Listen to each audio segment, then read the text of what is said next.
April 25th. Suzhou Port released a public announcement.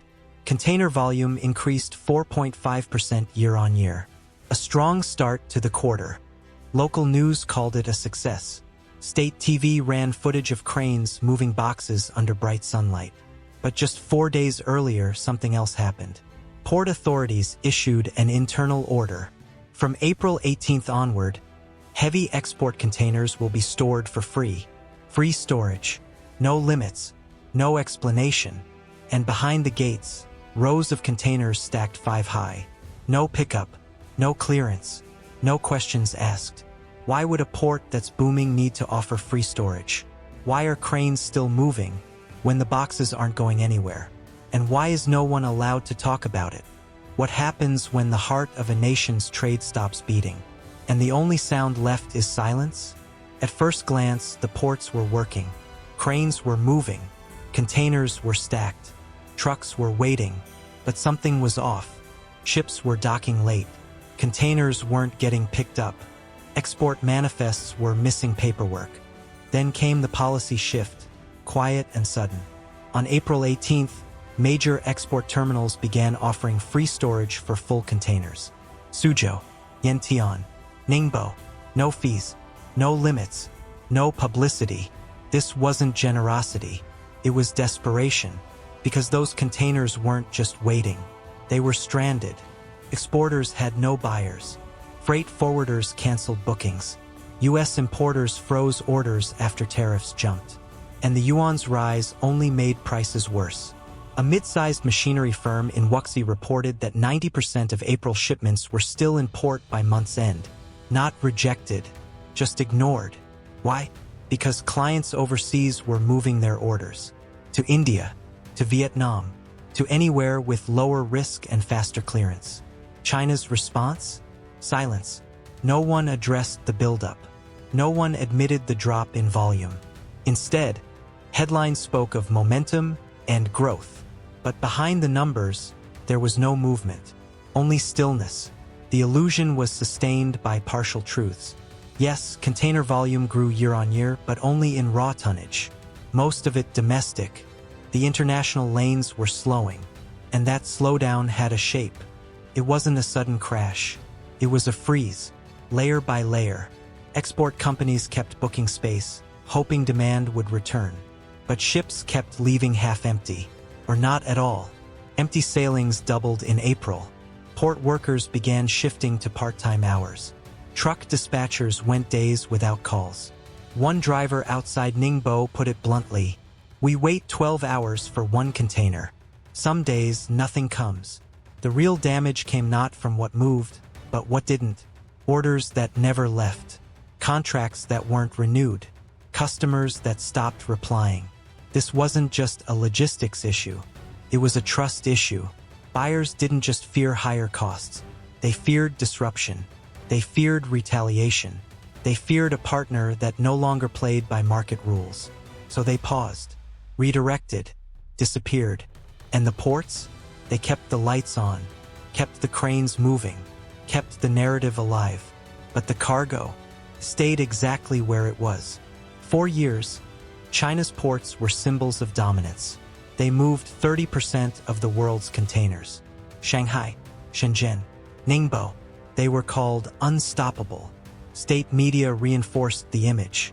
China leads global logistics. Export engine remains strong.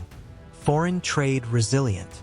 But in April 2025, something broke. The cranes kept moving, but the business stopped.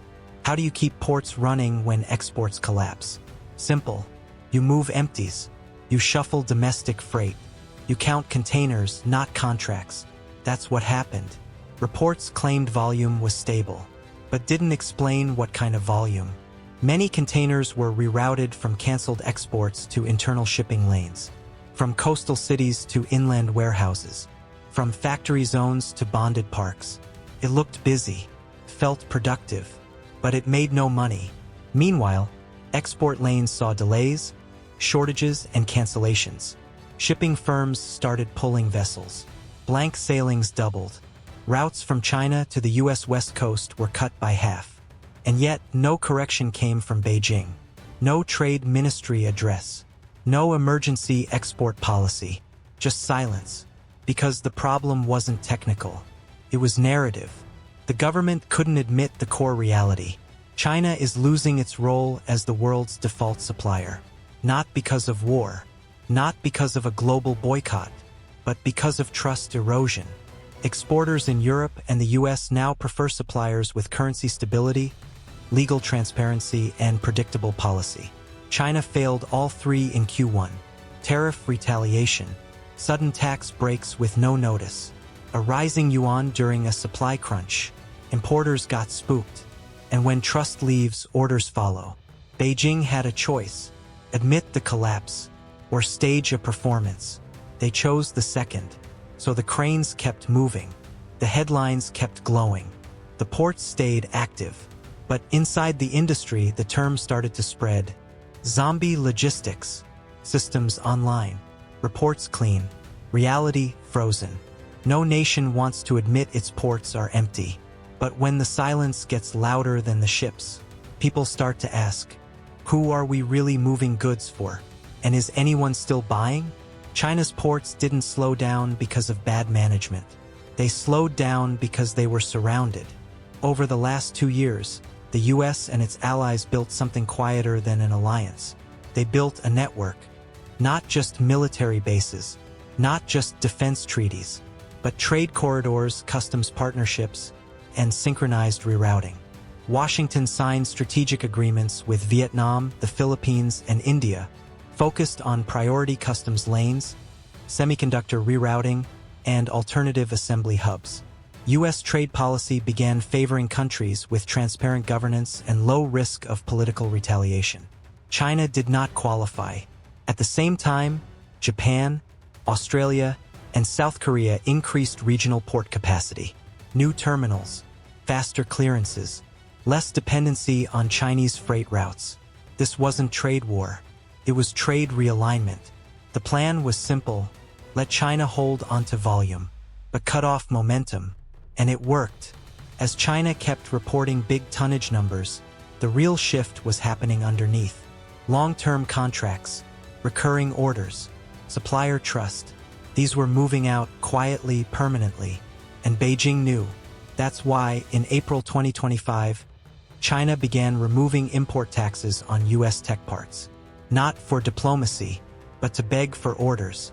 They also allowed quiet currency adjustments, hoping a stronger yuan would signal stability. But none of it addressed the core issue. No one wants to bet on a system that punishes trade with silence. Because trade needs transparency. It needs predictability. It needs time. And in China, time ran out. Washington didn't fire a shot. It just rerouted trust. And once that happened, even the busiest port cranes meant nothing.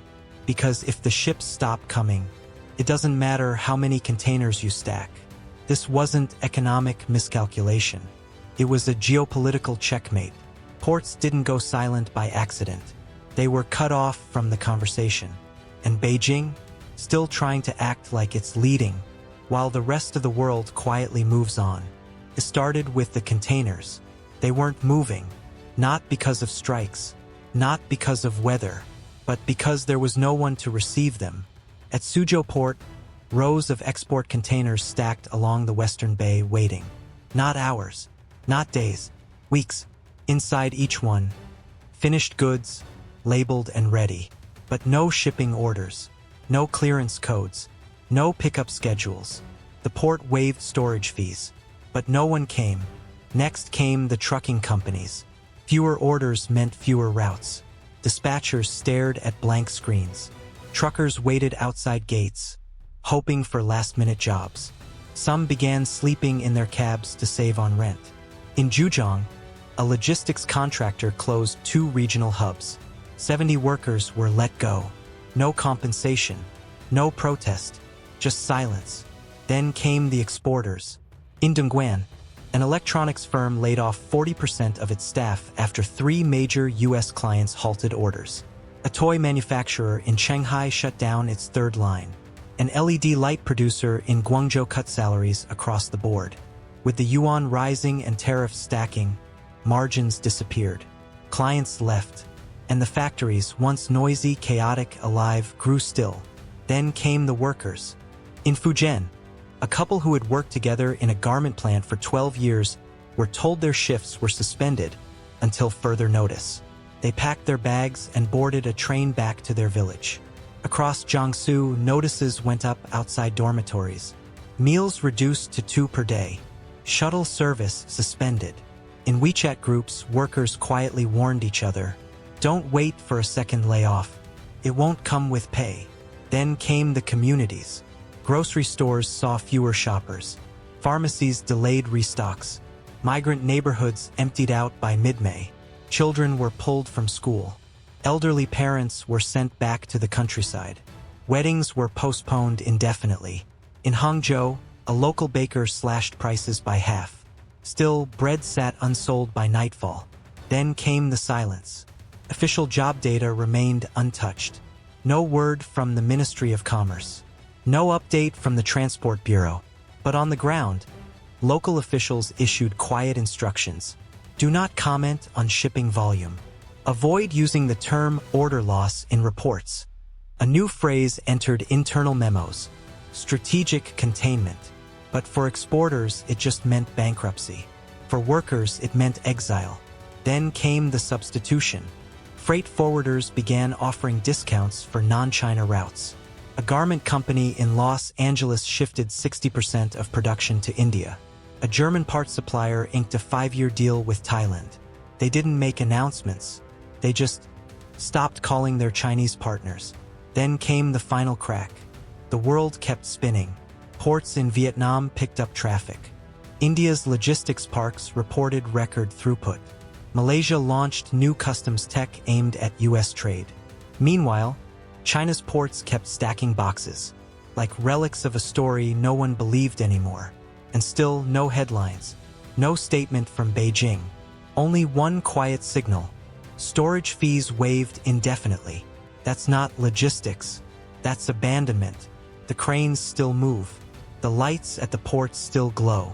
The statements still talk of growth. But the ships are lighter. The containers are older. And the silence is heavier. What do you call a system that works, but produces nothing? What do you call a supply chain that still breathes, but has no pulse? They say China's ports are strong. They say logistics are stable. They say the world still depends on them.